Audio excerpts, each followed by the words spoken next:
Hi అండి, అందరికీ నమస్తే. ఎవ్రీ ఇయర్ వెళ్ళినట్టుగానే ఈ ఇయర్ కూడా అన్నవరం అయితే స్టార్ట్ అయిపోయాము. స్వామివారి రథం చేయించుకోవడానికైతే కొండపైకి వచ్చేసాము.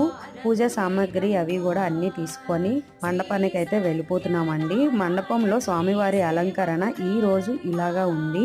అక్కడ మనం వెళ్ళేసరికి పూజా సామాగ్రి అన్నీ కూడా సమకూర్చి ఉంటారు. పంతులు గారు మనం చెప్పిన విధముగా పూజ చేసుకొని రథం అది కూడా కంప్లీట్ చేసుకున్నాము. రీసెంట్గా ఇక్కడ గిరి ప్రదక్షిణ అయ్యిందండి. స్వామివారికి కార్తీక పున్నమి రోజున గిరి ప్రదక్షిణ అనేది చేస్తారు. సో లాస్ట్ ఫ్రైడే గిరి ప్రదక్షిణ అయ్యింది. ఈ సంవత్సరంలాగే ఈ సంవత్సరం కూడా చాలా బాగా చేసుకున్నాము రథము. ఇక్కడ నిత్య అన్నదానం, నిత్య కళ్యాణం, నిత్య సత్యనారాయణ స్వామి రథాలు అయితే జరుగుతూనే ఉంటాయి. నా ఛానల్లోకి వెళ్ళి చూస్తే అన్నవరం సత్యనారాయణ స్వామి గురించి మరికొన్ని విషయాలు తెలుస్తాయి. డెఫినెట్గా వెళ్ళి చూడండి, లైక్ చేయండి. ఈ కార్తీక మాసంలో మీరు ఎక్కడికి వెళ్ళారో నాతో కామెంట్ అయితే చేసేయండి. Thank you.